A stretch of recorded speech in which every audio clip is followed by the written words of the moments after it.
Hello everyone and welcome to Cinderful Gaming. I hope you're all doing well, I hope you're all staying safe, and most of all, I hope you're all fighting that war against the grey. Today's video is a Black Library review. In today's video, we'll be taking a look at one of the many publications brought out by Black Library and giving you our thoughts on the book, audio drama, whatever it happens to be. Now, I will say that we will try to keep this review to as spoiler free as possible, though there will obviously be points where we talk about things happening in the book. We will try to keep away from saying any of the major plot points, so you can go and read this book for yourself. We'll just give you our thoughts on whether or not we think it is something you may be interested in. So we'll use this video to instruct you on maybe is this sort of going to be a book that you would like to see. With that all said and out the way, let's get cracking on. Let's talk a little bit about the book that we have reviewed this time. In today's Black Library review, we are going to take a look at Kharn, Eater of Worlds by Anthony Reynolds. This story came out a little while ago, obviously in its hardback novel version, but it recently came out on Audible, which is where I've picked it up. As always, I like to listen to audiobooks while I paint some minis and stuff like that. And get some other hobby done, but it was really fun to see this pop up, so got it on Audible and gave it a listen. As always, it is narrated by the lovely Richard Reed. I've had so many fantastic listens to Richard's narration of stories. It really is great. I enjoy everything you've done so far, Richard. But Anthony Reynolds, I can't remember the last story I've read from Anthony Reynolds, not one in quite some time, but really looking forward to seeing what happens with this. This was a really fun read. But with that said, let's get cracking on into the review proper. And so, to begin, setting the scene. The story takes place after the Siege of Terra. Kharn himself is in a comatose state, having to be literally taken off the battlefield in a berserk rage by his own men. And now he sits atop in a World Eater's vessel in like a pod version, you know, like some sort of life-supporting pod. And pretty much there's nothing there for him. He's, other than like the most minute brain function, there's nothing there. And so the World Eaters find themselves at a really interesting place because both Primarch Angron has disappeared and now obviously he's Ekeri, and the only other real member of their legion that can hold them together is comatose, and effectively they're both, you know, out of action and not able to lead the ranks of the World Eaters. And this has led to massive splinters starting to form in the World Eaters, with different sort of factions trying to vie for power and take the place to lead the Legion, or take, you know, their particular parts and cohorts and phalanxes of the Legion off on their own adventures. And so, eventually during the story, it's no surprise, Kharn will awaken during the story. We know he's alive in 40k. And eventually it comes down to him and those around him that believe that he was, you know, this saving hope on how he's going to keep the Legion together and bring the Legion together once more throughout the story. This is really interesting. Kharn is so much more than your average berserker. I really enjoy him as a character. All his stuff in the Horus Heresy, everything with Arshil Tal of the Wordbearers was some of my favourite stuff. I only just read about Kharn as well in the Sigismund story for Warhammer 30k that came out for the Horus Heresy. That was really enjoyable, reading about Sigismund and Kharn's interactions. But with that said, let's get cracking on and let's check out some more about the story. And so the book's purpose. Pretty much this tells us of how the World Eaters Legion was almost imploded upon itself from infighting, and effectively how it manages to save itself from this brink of annihilation, this self-inflicted annihilation after obviously their defeat at the Siege of Terra, along with the other traitor legions. Horus obviously losing the Horus Heresy, Chaos being pushed back. And we obviously get to see Kharn's first moments in a post-Horus Heresy universe. Not quite 40k yet, but I guess we would put this review in our 40k section. It's not Horus Heresy, it's sort of post. But really interesting, sort of showing how, you know, the legions were affected in such a way after even the defeat at the Heresy. The way this sounds as well, this does sound like they are sort of post-scouring as well. It does sound like they're sort of, you know, they've been pushed back, they've been cleansed from sort of the core worlds and stuff like that, is where I sort of get this feeling in the book. This is just to tell us the story of how a legion almost imploded and how important a figurehead is to a legion, and to stop it from splintering, and that exactly is what Kharn is to the World Eaters. And so our main characters for the story, I think there are really 3 main characters for the story. Definitely 2 of these characters here are probably the first half to first 3/4 of the story main characters, and then obviously the book gets taken over by Kharn as well. But he's always apparent in the book, even in his comatose state. I think he's still playing, a major role within the story. Now, the first one is Drager, who is the captain of the 9th, and he's the World Eaters captain, who is pretty much obsessed with the fact that Kharn is the one who can hold the Legion together. Drager doesn't want to see his Legion sort of wither and die to infighting, to just being picked off piecemeal, piece by piece by the Imperium, or indeed other Chaos forces. And yeah, he believes fully that Kharn is the one person that can save the Legion, keep it all together, and everyone will fall in line and follow Kharn just because of who he is.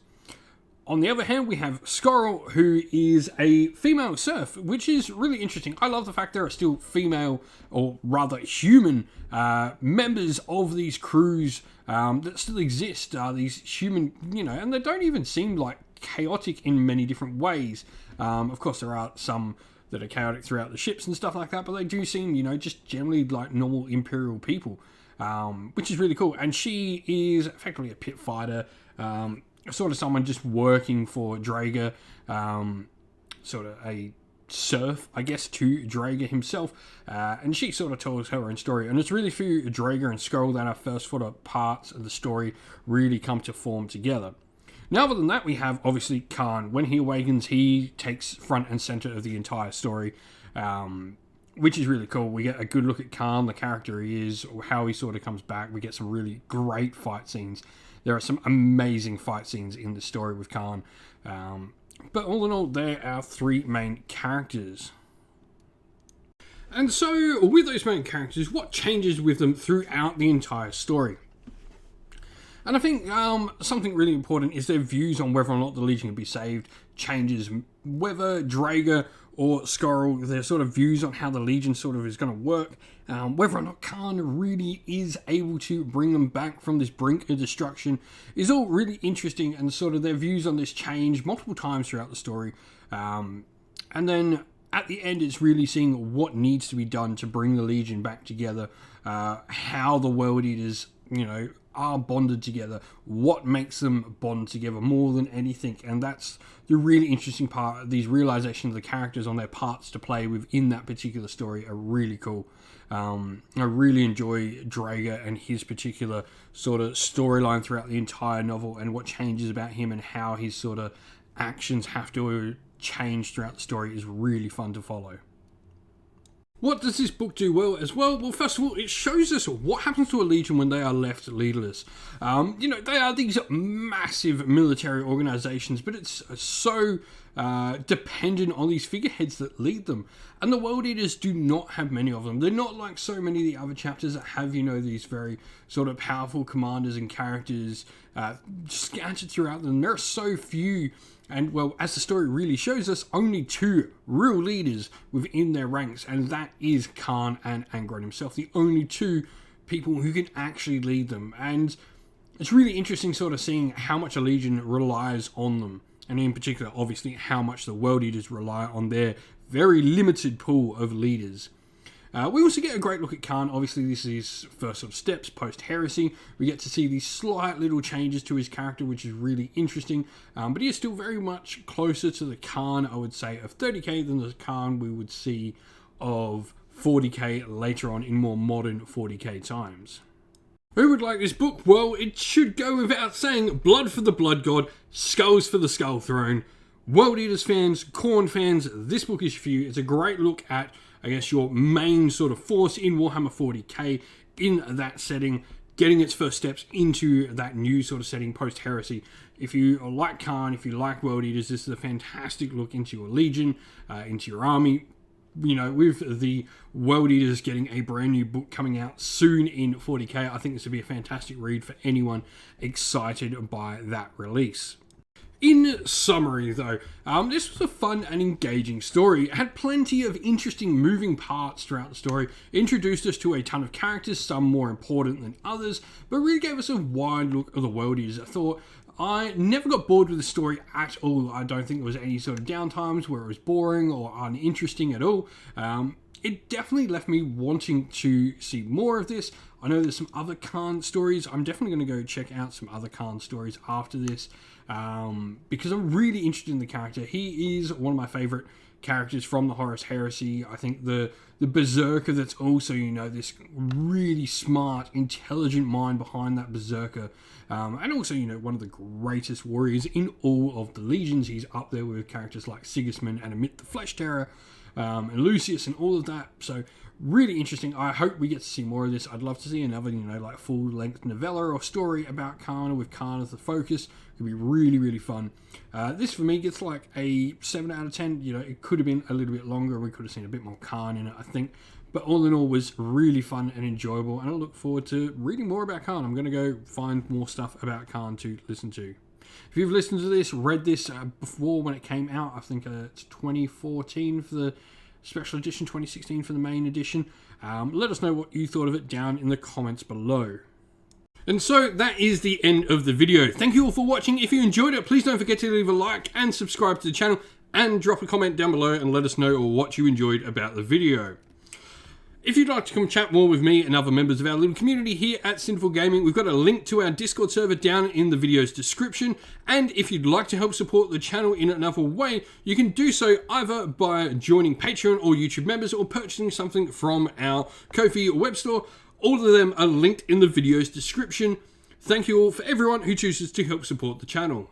As a special thank you to those people who have supported via Patreon and YouTube members, we'd like to give a special shout out to them all.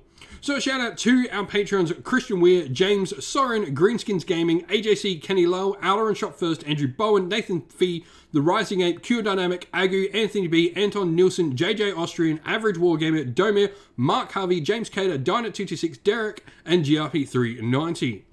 A special thank you to our YouTube members, Greenroots Gaming, Kenton Young, Chris Wallace, Ronya, Vinny, Lockloric, The Johnny84, David Ellsworth, Revenar, Wolfric Nick, Broken Chef, Ariana Edwards, Sean Scott, Pink Nico Fire, and Robin Mankiller as well. Lastly, a special shout out first of all to Lady Witchfox Art, who does all the amazing artwork for the channel you see, and to Xmorphic, who has done an amazing job at setting up our Discord server for her and making us have a nice place to content and to chat with all of our community. Thank you all for watching once again, everyone. Stay safe, stay well, and most of all, keep fighting that war against the grey. Ciao for now.